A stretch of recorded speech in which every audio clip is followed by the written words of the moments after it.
സുഹൃത്തുക്കളെ, താന്നൂർ അങ്ങാടിയിലാണ് ഞാൻ ഇപ്പോൾ ഉള്ളത്. ഇവിടെ വമ്പിച്ച റിലീഫ് വിതരണം നടക്കണം. താന്നൂർ ടൗണ് കോൺഗ്രസ് കമ്മിറ്റിൻ്റെ വക 1000 കുടുംബത്തിന് അരിയും അതേപോലെ വസ്ത്രങ്ങളും വിതരണം നടത്താണ്.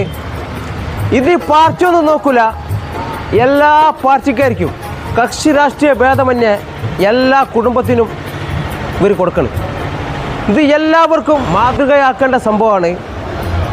ഇതിന് നേതൃത്വം കൊടുക്കുന്നത് മുസ്തഫാക്കാണ്. അതേപോലെ ഇവർ ആസിഖ്, റിയാസ്, ഇത് അതേപോലെ മെമ്പർ, ഇവരൊക്കെ വിയർപ്പിൻ്റെ ഫലമായിട്ടാണ് ഇങ്ങനത്തെ ഒരു റിലീഫ് വിതരണം ഇവർക്ക് ചെയ്യാൻ കഴിഞ്ഞത്.